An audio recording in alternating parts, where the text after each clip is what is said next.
তো হোমিস, আজকের পর্ব সম্পর্কে শুধু এটাই বলবো, জাস্ট দেখতে থাকো।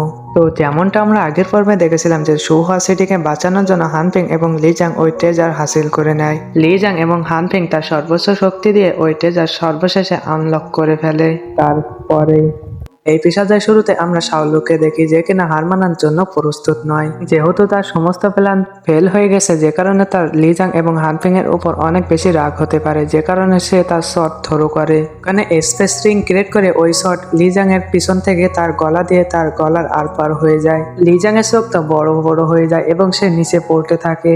এটা দেখে হানফিং তাকে ধরে নিচে সেফলি ভাবে ল্যান্ড করায়। লিজাং মরণাপন্ন অবস্থায় বলতে থাকছেন, বেঁচে থাকার বাকি যে কাজ আছে তুমিই করো। উত্তরে হানফিং বলতে থাকে যে না, এটা তোমার ডেস্টিনি, অসম্পূর্ণ কাজটুকু তুমিই করবে।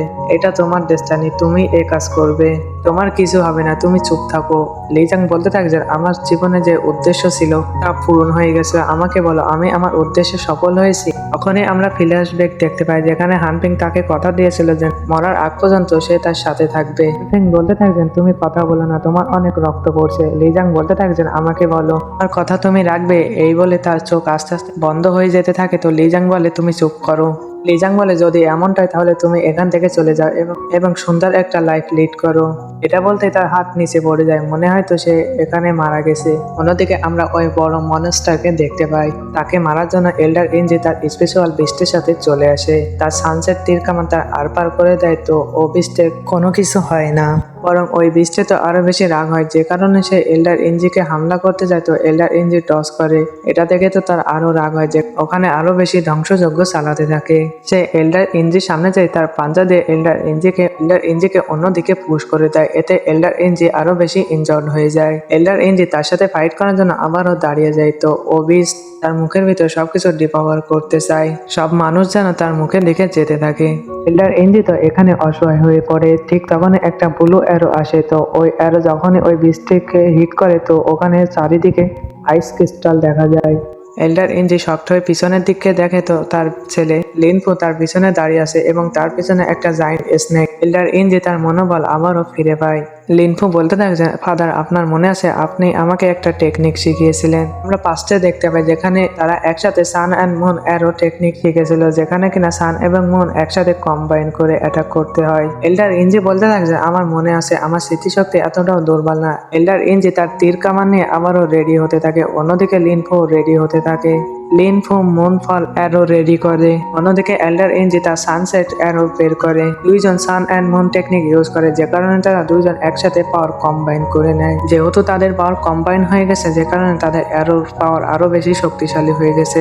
তারা তাদের টার্গেট সেট করে নেয় এবং ওই অ্যারো যখনই রিলিজ করে তো আমরা দেখতে পাই যে ওই অ্যারো একে অপরের সাথে কম্বাইন হয়ে যায় এবং তাদের পাওয়ারও কম্বাইন হয়ে যায়। আশেপাশে সবকিছু ফিজ হতে যেন শুরু করে। তো আমরা দেখতে পাই ওই অ্যারো ওই ডেমনের এপার ওভার হয়ে যায়। এখানে ওই বৃষ্টির স্যাপটা তো ক্লোজ হয়ে যায়। অন্যদিকে আমরা হানপিংকে দেখতে পাই যে কিনা রাগে পাগল হয়ে যেতে শুরু করে। তুমি আমার বন্ধুকে মেরেছো, এর কারণে তোমার জান দিতে হবে। শাওলু বলতে থাকছেন তুমি আমাকে মারবে, তুমি তো আমার একাটা কি সহ্য করতে পারবে না। শাওলু তার শট দিয়ে হানপিং এর উপর অ্যাটাক করে। তো হানপিং ওই শটে ইনজার্ড হয়ে ওই শট তাকে হিট করে পিছনের দিকে পুশ করে নেয়। হানপিং যেমন তেমন ভাবে তার ব্যালেন্স ঠিক করে নেয় এবং বলতে থাকে যে আজকে তোমার মরতেই হবে। শাওলু চোখের পলকে তার কাছে চলে আসে এবং তার গলা ধরে বলতে থাকে আচ্ছা তুমি আমাকে মারবে, তুমি তো আমাকে ছুতে পারছো না, তুমি আমাকে মেরে হিরো হয়ে যাবে। হানপিং তার মুখের মধ্যে থুতো মারার বদলে রক্ত মেরে দেয়। এটা দেখে তো ও আরো বেশি খেপে যায় এবং হানপিংকে জোরে একটা পাঞ্চ মারে। হানপিং ওখান থেকে আরো দূরে যেয়ে পড়ে। হানপিং বলতে থাকেছেন যাই হোক না কেন আমি তোমাকে মেরেই ছাড়বো। যার পরে শাওলু তার কাছে অনেক দ্রুত চলে আসে এবং তার মাথা ধরে মাটির দিকে চেপে ধরে তাকে টানতে থাকে। তারপরেও হানপিং হার মানার জন্য প্রস্তুত নয়, যে কারণে শাওলু আরো রেগে যায়, তার মুখ ধরে উপরের দিকে থ্রো করে। শাওলু বলতে থাকেছে তুমি এক নম্বরে পাগল, তুমি আমার অনেক বড় ক্ষতি করে দিয়েছো, তুমি আমার সমস্ত প্ল্যানিং এর উপর পানি ঢেলে দিয়েছো। এটা বলে শাওলু হানপিং এ একটা জোরে কিক মারে। এতে হানপিং হানপিং অনেক বেশি ইনজার্ড হয়ে যায়, কিন্তু শাওলো এখানেই থামে না। সে একের পর এক হানপিংকে পাঞ্চ মারতেই থাকে। এই সুহুয়া সিটি সমস্ত মানুষ আমার ফাদারের সাথে বিশ্বাসঘাতকতা করেছে। আমার ফাদারের সাথে এখানে সবাইকে দাফন হতে হবে।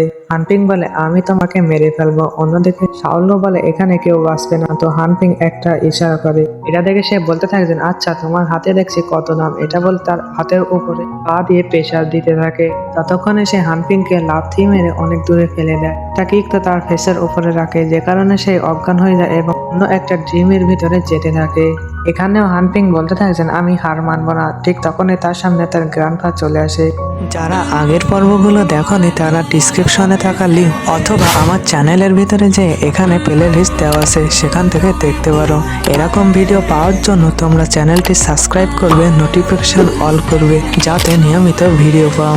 যদি তোমরা সাপোর্ট করো তাহলে তোমাদের জন্য নিয়মিত ভিডিও আসবে। সাপোর্ট করার জন্য লাইক কমেন্ট শেয়ার করার অনুরোধ রইল। সে এসে বলতে থাকবেন হার মেনে নাও। তুমি যদি তোমার বডি থেকে ড্রাগন নকেল স্নেল বের করো তাহলে তোমার কাল্টিভেশন ড্যামেজ হয়ে যাবে। আমাদেরকে হানপিং এর ছোটবেলা দেখানো হয় যেখানে কিনা সে হার মানার জন্য প্রস্তুত নয়। তার গ্র্যান্ডপা তাকে বলেছিল যদি তুমি তোমার ড্রাগন নকিং স্নেল বের করে নাও তাহলে তোমার সমস্ত মেরিডিয়ান ব্রেক হয়ে যাবে। তুমি যার জন্য জন্ম নিয়েছো তুমি সে উদ্দেশ্য থেকে ফেল হয়ে যাবে। যখনই এমন কোনো সিচুয়েশন আসবে তুমি চুপচাপ থাকবে। অন্যদিকে হানপিং তার গ্র্যান্ডফাকে বলতে থাকছেন আমাকে মাফ করে দেবেন, আমি চুপচাপ বসে থাকতে পারবো না। তার গ্র্যান্ডফা তাকে বলতে থাকছেন তুমি কবে ফিরে আসবে। তো হানপিং বলে যে আমি অনেক দ্রুত ফিরে আসবো, কিংবা আমার ফিরে আসতে অনেক বেশি টাইম লাগবে। অন্যদিকে আমরা ওই লিজাং এর লুটাসকে দেখতে পাই যেটা কিনা হানপিং এর কাছে আসছে। লিজাং ওই লুটাসকে ক্রাশ করে দেয় এবং তার ভিতরে একটা আলাদা এনার্জি চলে আসে। হানপিং ওই এনার্জি অ্যাবজর্ব করে বলতে থাকছেন আমাকে মাফ করে দেবেন, আমি ওই ড্রাগন নকিল স্নেল বের করছি। হানপিং তার শোল্ডারে থাকা ওই ড্রাগন নকিং স্নেল বের করে নেয়, তো তার বডি ট্রান্সফর্ম হতে শুরু করে।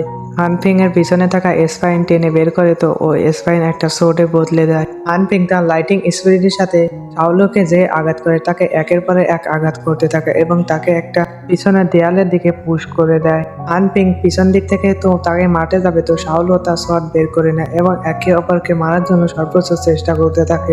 এখানে শাওলো বলতে থাকে আমি এই দুনিয়ায় অনেকগুলো ওয়েপেন দেখেছি, কিন্তু আজকে এমন একটা ওয়েপেন দেখেছি যেটা কিনা তার নিজের বডির হাড় দিয়ে বানানো। হানপিং বলতে চাইছেন আমি এই হাড় দিয়ে বানানো শট তোমার আর পার করে দেবো। এটা বলে হানপিং পুশ করে, তো সেটা তার আর পার হয়ে যায়। তারপরেও সে ইভিলের মতন হাসতে থাকে। ফাইনালি এই ব্যাটেলে আরো বেশি ইন্টারেস্ট এবং মজা আসছে। এটা বলে তার এনার্জি চার্জ করে হানপিংকে অ্যাটাক করে, তো হানপিং পিছনে পুশ হতে থাকে। আজকে আমরা দুইজন এখানেই দাফন হব। আমরা ততক্ষণ পর্যন্ত লড়াই করব যতক্ষণ পর্যন্ত আমাদের মধ্যে কেউ মারা না যাচ্ছে। আজকে তো সুহা সিটি ডিস্ট্রয় করাচ্ছে, এতে তো বেশি মজা আসবে। এখানে হানপিং বলতে থাকছেন আমি তো তোমাকে সহজে মারবো না, তোমার বডির এতটাই টুকরো করবো যে তুমি গুনতেও পারবে না। তাদের ভিতরে আমরা একটা ভয়ানক ফাইট দেখতে পাই। এখানে কেউ কারোর থেকেও কম নয়। তারা একে অপরকে হারানোর জন্য সর্বোচ্চ দিয়ে চেষ্টা করতে থাকে। হানপিং শাওলোকে পিছনে ফেলে দেয়, যে কারণে শাওলো বুঝতে পারে যে হানপিং এবার সিরিয়াস হয়ে গেছে এবং তাকেও সিরিয়াস হতে হবে। আগেরবার আমি তোমাকে হালকাভাবে নিয়েছি, কিন্তু এবার আর নেব না। এটা বলে সে তার ওই মাস্ককে সমান করে, যেটা কিনা আগেরবার ইলুশনের জন্য ইউজ করা হয়েছিল। শাওলো বলতে থাকছেন আমার এই মাস্কের নিচে চাপা পড়ে এখানেই দাফন হয়ে যাবে। এটা দিকে হানপিং ওই মাস্কের উপর তার শট দিয়ে এটা করে, তো ওখান থেকে একটা জোরে আওয়াজ বের হয়। কিছুক্ষণের ভিতরে ওই মাস্ক টুকরো টুকরো হয়ে যায়। এটা দেখে শাওলো অবাক হয়ে যায়। সে বলতে থাকছেন তুমি এটা কিভাবে করলে, কিন্তু এটা কেউ ভাঙতে পারিনি। এখানে শাওলো হানপিং এর হাত থেকে বাঁচার জন্য একটা স্পেস রিং ক্রিয়েট করে, তো ওই স্পেস রিং ভেঙে হানপিং তার বডির ভিতরে ঢুকাই দেয়। এখানে শাওলো এখনো বেঁচে আছে। শাওলো বুঝতে পারে যে হানপিং বডির ভিতরে এই ড্রাগন নকিং কোথা থেকে এসেছে সেটা সে জানে না। শাওলো এখানে কিছু বলতে থাকে, তো হানপিং তার উপর অ্যাটাক করে দেয়। শাওলো মরতে মরতে বলতে থাকে যে আমি কি সেই। হানপিং তার সোয়ার্ডের সাথে তাকে ঘুরিয়ে অন্যদিকে ফেলে দেয় এবং সে এখানে থামে না। তার মাথা ধরে তার মাটির দিকে পুশ করে তাকে দূরে নিয়ে যেতে থাকে।